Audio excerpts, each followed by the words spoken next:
Olá pessoal, hoje na nossa aula a gente vai falar em inclusão e educação especial sobre o deficiente auditivo. Quem é essa pessoa e o que a gente na escola pode fazer para que ele seja realmente incluído nas aulas, né? O deficiente auditivo, ele pode ser totalmente surdo, mas ele pode ter uma perca auditiva. Isso é mega importante o professor saber para as técnicas e metodologias serem eficazes. Não é tudo igual, tá? Não é tudo igual. Não é todo mundo que vai aprender da mesma forma. Ah, ele é deficiente auditivo, ótimo, já sei o que fazer. Não sabe. A gente tem que entender que grau de deficiência ele tem para saber como trabalhar. Então, o que é considerado pela Organização Mundial de Saúde como deficiência auditiva? A perda parcial ou total da audição causada por má formação, na causa genética, uma lesão na orelha ou nas estruturas internas do ouvido, tá? Então, esse é o deficiente auditivo. Ele pode ser totalmente surdo ou não, né? Quais são os tipos de deficiência auditiva? O moderado, que é incapaz de ouvir som com intensidade menor de 50. É aquele que você tem que falar um pouco mais alto para ele ouvir, tá? Se você fala num tom de normalidade de voz, ele confunde palavras, ele entende errada a informação. Então, esse é um deficiente auditivo moderado. Você falando mais alto um pouco, com mais entonação, ele absorve, ok? O deficiente severo é quando ele precisa direto do aparelho auditivo, tá? E você tem que articular bem a boca e falar alto. Ele tem que usar as duas formas. Por quê? Porque ele lê o lábio junto com um pouco da audição, tá? O profundo é quando ele não escuta mesmo, né? Ele pode escutar algum ruído, se for muito grande, um estrondo muito grande, ele pode ouvir, mas ele não tem discriminação auditiva. Ele não entende a informação. Ele ouve barulho, tá? Assim, barulhos muito altos, mas ele não decodifica auditivamente, tá certo? Então, ele faz leitura oral ou ele precisa de libras, tá? E a surdez total é aquele que não escuta nada mesmo, né? É um silêncio profundo que ele vive no cérebro dele, porque o ouvido dele não capta nenhuma informação externa, tá? Quanto mais agudo o grau de deficiência auditiva, maior a dificuldade de adquirir a língua oral. Por muitos anos, acreditava-se que todo surdo era mudo, né?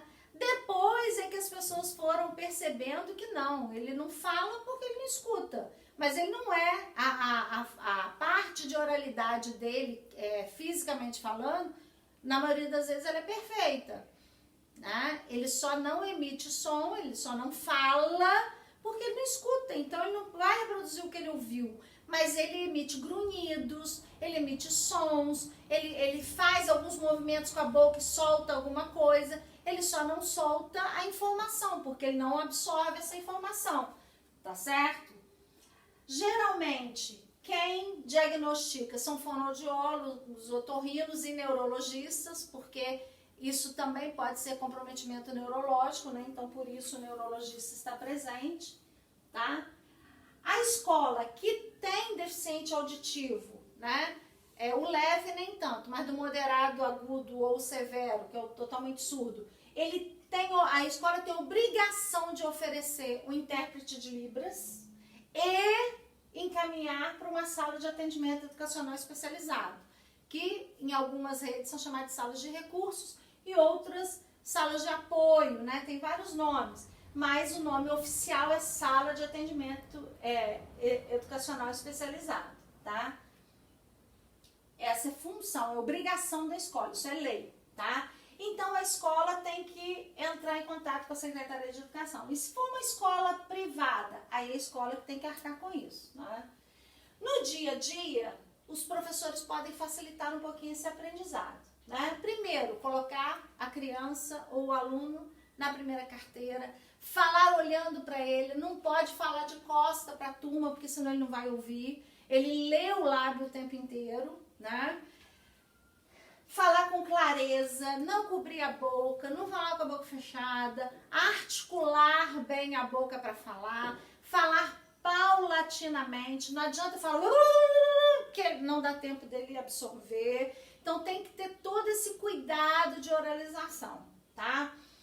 As crianças que forem falar, por exemplo, você está dando uma aula, o aluno com deficiência auditiva está aqui perto de você ele está vendo. Aí uma criança lá de trás levanta a mão, professora, e fala de lá, ele não está sabendo o que está acontecendo. Se a fala daquele aluno foi importante, você achar que é necessário ele ouvir, peça pro aluno, fulano, vem cá, fala daqui, ó, para todo mundo te ver melhor. Você não vai falar, fala daqui pro fulano te ver, não. Para todo mundo te ver melhor e te ouvir melhor, fala mais devagar. Você não está discriminando o aluno surdo, você está incluindo ele na turma. Aí aquele aluno sai do lugar dele, vem aqui pra perto de você, de frente com um coleguinha surdo, ninguém falou do surdo, tá? Isso é incluir, é criar estratégias dentro da sala para que ele participe, né? Até das dúvidas dos colegas. Isso é importante também, tá? Dar preferência a recurso visual, utilizar o máximo de recurso visual na sala, que é como ele aprende, né? Projeção, slide, imagem, cartazes, o que você puder, né? Fazer o treinamento da linguagem brasileira de sinais, das Libras, né? Aprender Libras ou ter alguém na sala que saiba, né? Porque às vezes a gente não consegue aprender. Então a gente tem que ter mais alguém. O ideal seria que a gente tivesse alguém para ensinar os alunos também, né? Isso seria muito legal. Quais são as dificuldades que a gente tem para trabalhar com esse aluno? A falta de comunicação oral, ele tem dificuldade para aprender porque ele não consegue verbalizar, porque ele não consegue ouvir. A aplicação de metodologias que são muito longe da realidade dele, né? É importante a gente saber que o surdo ele tem uma cultura própria também. Então tem palavras que para ele são muito abstratas, ele não consegue acompanhar. Principalmente os substantivos abstratos mesmo, né? Quando a gente fala sobre emoção, sobre sentimento, sobre cores, isso tudo é muito abstrato para o surdo aprender, tá certo? A falta de preparo dos profissionais, né? Não sabe o que fazer, não sabe como falar, fica ali, todo mundo sofre, né? Quais são os recursos que a gente pode usar com esses alunos, né? Assessoria em relação à linguagem de sinais, conseguir alguém para ensinar a família, para ensinar a criança, se ela ainda não sabe, nos ensinar também. Um material concreto e visual, o máximo de vezes possível para trabalhar em sala de aula. Conversar com alguns professores que já tenham trabalhado com esses deficientes auditivos também, para ajudar. Orientação com professores de educação especial, esse pessoal da sala de recursos, da sala de atendimento educacional especializado, eles já têm mais experiência com isso, pode dar umas ideias legais. E reuniões, né, com a família, reunião com psicopedagogos, reuniões com especialistas, para termos ideias, principalmente em relação à adequação curricular dessa criança. E é importante também a gente trazer a cultura dele para a sala de aula. Eu coloquei uma imagem aqui de várias crianças fazendo sinais de Libras. Essas crianças não são, né, você pode olhar e falar assim, é uma turma de crianças surdas. Não, é uma sala que tem um aluno surdo e a professora todos os dias tira meia hora da aula para dar uma aula de Libras para a turma inteira, para eles se comunicarem com aquele aluno com mais facilidade. Isso é inclusão, tá, gente? Atenção, o que caracteriza o aluno surdo é a capacidade, ou não surdo, é a capacidade de aprendizagem, né?